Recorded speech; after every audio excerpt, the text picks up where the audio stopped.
Okay, we go from Maseratis that run on this super high-grade gasoline to a Jetta that does not. Now, unlike most vehicles, which actually run on gas, we're about to meet someone who drives a car that runs on vegetable oil.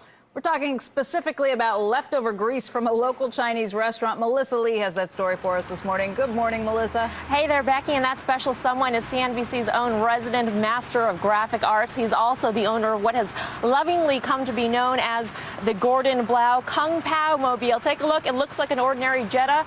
And I know you're all asking this question, does it smell like Chinese food? It does not. And for all of those out there who are looking for a way to cut their fuel bill or perhaps looking for an excuse to get some Chinese takeout a little bit more often, take a look at how Gordon gets his motor running.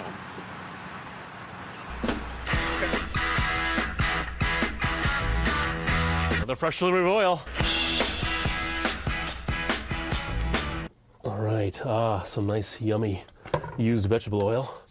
Now the first step that I do is I take this and using my funnel here, I pour it into these sock filters. This little cloth polyester bag that filters this to about 5 microns of particulate. Just grab my bucket and very carefully, because it's very full, I'll pour it into there. I then apply heat to the oil, heat up to 120 degrees, and that makes it easier to run it through a filter.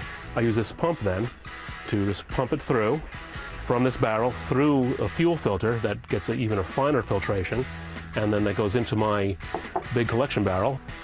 Off we go. There we go. Nice, fresh, clean oil.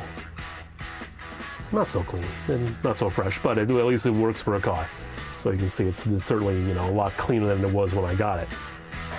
Pop the lid back on here so it'll spill it going up the stairs. All right, and off I go to the car. Get your motor running.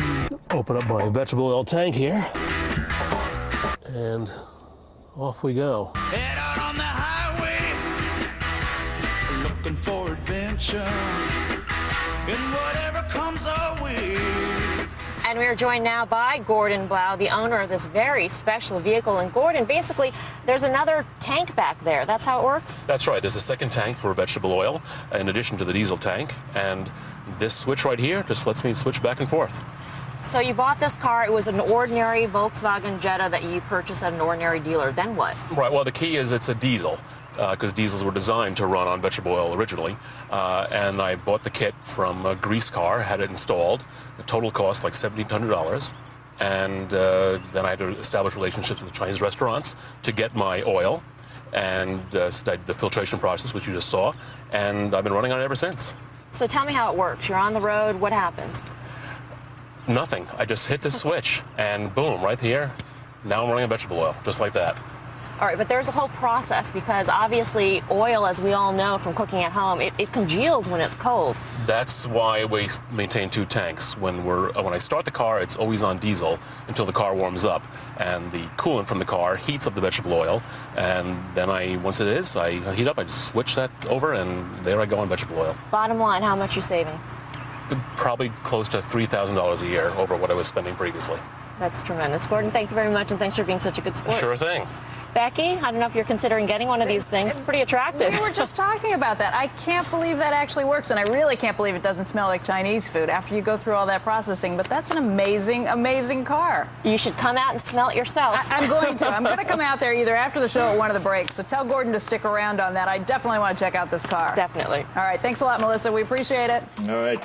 Thanks, Beck. Your car is hungry, though, an hour after, unfortunately. And if you get the hot and spicy, ew. And if it might have trouble sleeping from the MS. No, I don't know. Anyway, Brian, what role is tech playing in alternative energy development? Do you cover that too? I mean, we do. We cover car technology a lot as we get into this sort of thing. And one of the things we are seeing is a lot of interest by people who are buying high-tech cars. They see alternative power plants as a high-tech feature, not an old-school heavy iron feature. So we get a lot of interest from users in what's latest in hybrids, diesel hybrids as opposed to gas hybrids. There's a lot of demand for that among our users. They say, where are the diesel hybrids? Because those are an even better efficiency picture. And diesels are very popular with a lot of these high-tech users like we have at CNET, which is interesting because you can barely buy them in California and other very clean states. So there's a demand out there, and people don't see it as just an efficiency issue. They see it as a sophisticated tech car product issue.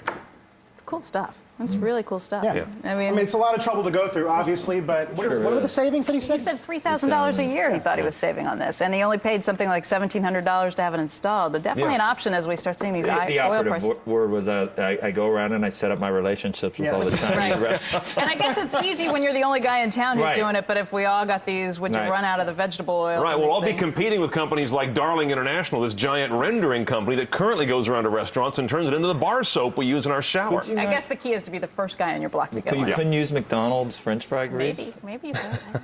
Yeah, McDonald's on every block. Plus, you could pick up some fries while you're there. Anyway, we should bring you this programming note, too. Later today on Power Lunch, Melissa's special series on Going Green continues. She's got a lot of interesting stories. Today, she's going to be showing you how 2 major package delivery companies are cutting their fuel bills with hybrid technology.